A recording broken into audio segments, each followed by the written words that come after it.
ragazzi, oggi sarà un reportage, diciamo così, ricco di contenuti. In primis vi confermo che non vi presenterò un prodotto che mi è stato inviato da un'azienda del settore, bensì vorrei parlarvi di un problema che ha comportato comunque la mia decisione di acquistare uno strumento sul mercato dell'usato che andrà a affiancare il Takashi FS 128. Sto parlando della accumulazione seriale, è un virus che molti tra di noi hanno, soprattutto astrofili appassionati di strumentazione ottica, ossia che nel corso degli anni iniziamo ad acquistare sia nel mercato dell'usato sia nel mercato del nuovo strumenti, per poi accorgerci che la maggior parte di essi o dorme tranquillamente all'interno di una valigetta o in uno scaffale o così via. A me è capitata la stessa cosa, in realtà sta accadendo da anni. Potrebbe sembrare che io ne sia immune, visto che comunque le aziende ogni anno mi inviano decine di prodotti in prova. In realtà anche a me personalmente piace possedere alcuni strumenti. Tuttavia ho deciso che il 2026 dovrà essere all'insegna del minimalismo osservativo. Molti di voi avranno visto che ho messo in vendita su Astrostel e su altri settori alcuni miei strumenti. Vi dico questo perché tra poco mi dovrei incontrare con un signore di Bergamo, è un astrofilo in pensione, ha deciso comunque di vendere il suo strumento che io ho attenzionato proprio ieri pomeriggio. Ci siamo sentiti con uno scambio di telefonate eccetera e vediamo se vorrà partecipare al video reportage. Non vi posso anticipare nulla, adesso ho un breve intermezzo naturalistico perché ho portato mia figlia al liceo, mi sono fermato qui in Osia Brabbia a togliere la fototrappola Zeiss perché sta crescendo il lamineto, quindi c'era il rischio che non la trovassi più. Adesso entro in macchina, mi cambio un attimo, diciamo così, in maniera più decente per un incontro formale tra astrofili e vedrete tra poco che cosa ho deciso di acquistare. Calcolate soltanto che ben dal 2010 che parlavo di questa mia indecisione sul forum di Binomania, attualmente ho maturato l'intenzione, visto che comunque ormai ho 51 anni, non so se tra 10 anni avrò la schiena ancora in grado di gestire certi pesi, quindi lo vedrete subito dopo la breve sigla. Nel frattempo ragazzi, se volete, non l'avete ancora fatto, iscrivetevi al canale che è quello ufficiale del sito binomania.it. Ci vediamo tra pochissimo.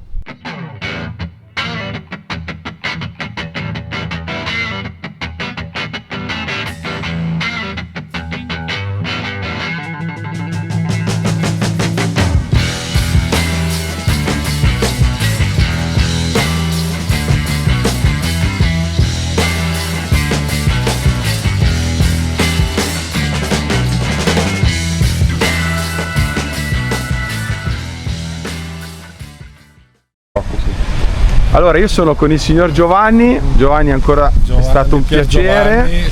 Giovanni e Pier Giovanni, tante affinità. Molte se le posso dire. Di cui stavamo parlando. Stessa macchina, nome della moglie è uguale al nome di mia figlia. Il papà era in guardia di finanza come mio padre, toscano, quindi ci siamo. Esatto. E insomma, ho già trasferito il C11 nel mio Duster. E passione per il cielo. E passione per il cielo. Soprattutto non nuvoloso come oggi.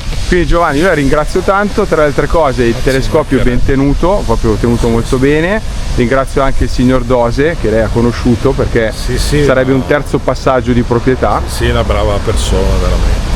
E anche lui sta in un bel posto sul Veronese, okay. Che si vede un bel panorama, diciamo. Me l'ha detto, anche lui era un appassionato di fotografia planetaria. Lei osserva un po' di tutto, da quanto ho capito. Sì, un po' di tutto. Poi adesso sono diventato troppo comodo il Seastar automatico. Ah, ecco. Anzi, mi piacerebbe facesse dei diametri maggiori. Non le posso dire niente, non le posso dire niente, ma arriveranno novità. Ci sarà sorprese. Esatto. E in più, per gli amici della NLT dei lunghi tubi, il signore ha intubato un bellissimo 100 F15, giusto? F15, sì. Della Edmund Optics.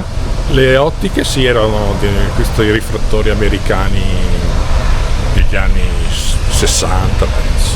Edmund Scientific. Edmund, sì, esatto, Scientifics. 1005. Insomma, è sempre un piacere parlare con gli astrofili, si trovano sempre delle belle novità e insomma delle belle persone. Ci sono sensibilità simili sotto l'aspetto umano, diciamo. Io la ringrazio Giovanni, tra le altre cose qui si sta già annuvolando, quindi ottimo per fare il test. Per 15-20 giorni pioverà. Comunque grazie ancora. Niente, a risentirci se c'è qualcosa.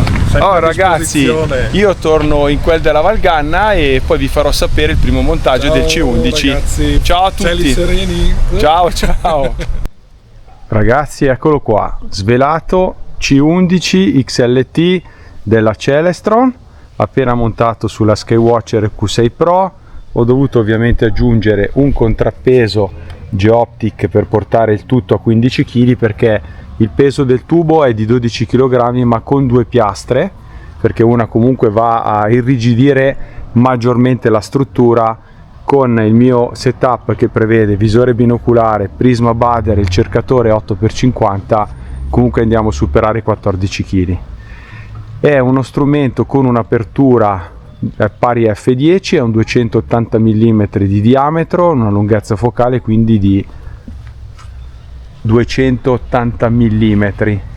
È un telescopio della Celestron, una nota azienda. Io ho già utilizzato, insomma, ho utilizzato per anni il C8, ho utilizzato per anni il C9 1/4, quindi la mia idea era quella di provare a osservare più che altro la Luna e i pianeti, anche se maggiormente penso alla Luna, con un diametro maggiore, cioè vorrei vedere delle zone che mi appaiono lisce con l'FS 128 in maniera più dettagliata con questo strumento. Il problema di bestioni del genere, vi faccio vedere la differenza col sottoscritto, è data proprio dalla turbolenza interna, perché comunque ad esempio attualmente il telescopio era al piano di sotto in garage con una temperatura inferiore all'esterno e poi vicendevolmente nel corso della serata, soprattutto in inverno, c'è un delta termico elevato. Quindi attualmente utilizzerò una ventola della Geoptic che porta l'aria all'interno del tubo. Tendenzialmente ci sono dei filtri, quindi non dovrebbe entrare polvere, però nelle giornate molto umide potrebbe entrare l'umidità. Quindi il passo successivo poi sarà, magari entro l'inverno, di andare a verificare con Stefano Seveso di Arte Sky la possibilità di implementare un sistema di estrazione a 3 ventole a 120 gradi l'una dalla culatta, per andare a comunque estrarre l'aria calda dal tubo, togliere lo strato limite e migliorare le prestazioni nell'osservazione lunare. Vi faccio vedere un attimo il diametro della lastra correttrice. Tra le altre cose, ragazzi, la EQ6 Pro non fa una piega a sostenerlo, devo dire che i movimenti sono belli fluidi.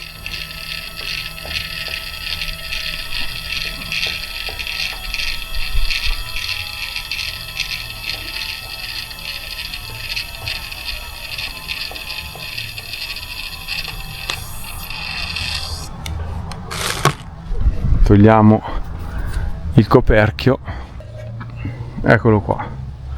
Tra le altre cose, non so se il primo proprietario oppure il signore che avete visto ieri nel video ha inserito le Bob Snob, quindi abbiamo una maggior possibilità di andare a collimare lo specchio secondario.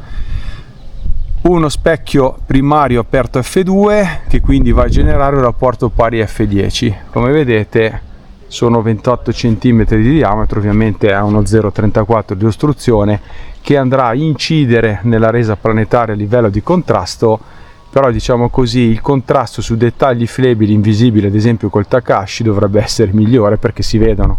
Quindi farò un po' di prove, già magari domani sera ho deciso di invitare l'amico Federico e quindi insieme vi daremo le mie prime impressioni.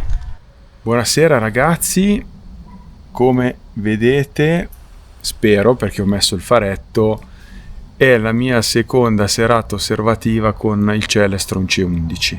Ho voluto prendere un attimo di tempo per darvi le mie prime impressioni. Vi posso dire che il telescopio non è ancora perfettamente collimato come vorrei io.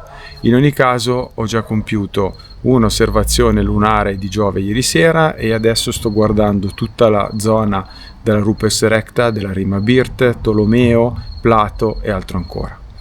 Vi devo dire che in linea di massima sono molto soddisfatto per quanto riguarda le osservazioni della Luna, perché a livello quantitativo mostra decisamente più dettagli del mio 128, e quando si ha il SING giusto, come in queste 2 sere, e soprattutto la pazienza da vecchio osservatore della Luna con l'Atlante lunare di aspettare l'attimo, i dettagli sono innumerevoli. Ad esempio questa sera, tanto per esemplificare, ho visto tutte e 3 le rime all'interno del cratere Alphonsus, che di solito è percepibile una rima unica anche con il C8, con il 128. Sono riuscito a vedere alcuni crateri all'interno di Archimedes, dove vedevo di solito strisciate di alvedo, vari craterini all'interno del plateau di Prato, sembrano scioglilingua, e un accenno della Vallis Alpes. La Vallis Alpes dipende dalla librazione, dal perigeo e insomma da come è posizionata verso l'osservatore, quindi se la valle è più aperta si vede meglio. Tendenzialmente vi devo confermare che ancora non sono riuscito a vederla tutta, però per quello che sto vedendo, soprattutto ieri sera avevamo un Ptolemaus al terminatore e c'era una pletora di dettagli incredibili, tanti dettagli di ammocchi, material e altre cose che onestamente con il C8 non riuscivo a vedere, e men che meno col Maksutov Mid 178. Queste sere sono un po' graziato dal SING, come vi ho detto. Ho comunque escogitato il trucchetto di lasciare il C11 ambientato sempre sotto in garage con la Claire aperta, lo posso fare in queste sere. Ieri sera a un certo punto hanno cominciato a comparire le piume di calore, perché presumibilmente lui non riusciva a stare dietro al calo repentino di temperatura. Quindi ho inserito la ventola della Geoptic, l'ho fatta andare circa 35 minuti e devo dire che con la ventola in ogni modo ho avuto un miglioramento della turbolenza interna. Sono però convinto che la situazione potrebbe essere migliorativa qualora facessi inserire delle ventole a 300 qua a 120 gradi sotto la culatta da Stefano Seveso di Arte Sky. Utilizzo prettamente con il visore, anzi vi faccio vedere il setup. Allora, questa sera Atlante Ruckler, perché volevo vedere alcuni dettagli, visore binoculare con oculari Bader Classic Orto.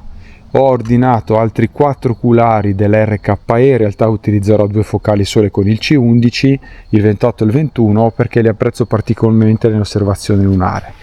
Necessita, come vi avevo detto già mi pare nel video che ho fatto ieri pomeriggio, di un contrappeso da 5 kg per arrivare a 15, e a dispetto del C9 che necessitava almeno in questa posizione del contrappeso da mezzo chilo della Geopti, devo dirvi che per ora col C11 non ce n'è bisogno. Queste sere non c'è neanche molta umidità, quindi la lastra non si è appannata, e che altro dirvi, insomma sono molto contento dell'acquisto. Ci stavo pensando, penso dal 2007-2008, chi visita il forum di Binomania lo saprà benissimo. Ho sempre parlato di questa diatriba che avevo personale tra un bel rifrattore da 6 pollici da un C11. Sono molto contento della resa planetaria, seppur non abbia un'immagine contrastata e nitida come un rifrattore. Federico metterà a disposizione il suo meraviglioso Tech 160 Apo F12 e senz'altro sarà una sfida al microcratere, ma so già che nel suo l'immagine sarà meravigliosa. Ieri con Marco Favuzzi stavamo terminando la prova dell'Ascar, mi ha fatto veramente piacere sentire una sezione del genere, cioè Marco, dopo che ha guardato baciato dal SING con il visore binoculare, mi ha detto: Pier, mi hai fatto venire voglia di mettermi a guardare la luna e di abbandonare l'astrofotografia, perché io la luna così bella, anche lui ha rifrattori da 4-5 pollici, non l'avevo mai vista. Abbiamo osservato anche un Giove, sempre ieri con un SING molto clemente, c'erano dei colori veramente belli rispetto al 128, avevamo un colore rosso della macchia rossa, parecchi dettagli che precedevano e alcuni seguivano la macchia rossa, era il meridiano centrale, poi i colori delle bande equatoriali, vari dettagli all'interno della zona equatoriale, quindi nelle Z era pieno di festoni e si vedevano già proprio i colori azzurrognoni e grigi, quindi rispetto al 128 abbiamo un'immagine meno contrastata ma molto più informativa, diciamo così. Io non vorrei tenervi troppo, nel senso che questa è una prima parte di un lungo reportage che comunque terrò nel corso degli anni. Vorrei fare alcuni contenuti riguardo la mera osservazione della Luna con telescopi del genere, vorrei invitare i lettori a partecipare a queste campagne osservative, magari in qualche video vi darò qualche spunto e poi senz'altro spero che mi seguirete in questa questione dell'ottimizzazione. Quindi vi saluto solo temporaneamente, vi aspetto come sempre su questo canale, ci vediamo per il prossimo video che ovviamente sarà una classica video recensione e vi aspetto, mi raccomando ragazzi, sia sul forum di Binomania perché è veramente colmo di argomenti. È aperto dal 2010, Binomania nel 2006, ma ci sono anche delle sezioni dedicate all'osservazione lunare, planetaria, ai telescopi eccetera. E poi se siete più social è disponibile il gruppo Facebook Passione Telescopi, siamo quasi arrivati a 10.000 persone. Per il resto che altro dirvi? Buone osservazioni a tutti e cieli sereni. Io continuo a osservare la Luna con il mio nuovo Celestron C11. Ciao a tutti ragazzi e un caro ringraziamento a Giovanni che me l'ha venduto. Ciao Giovanni!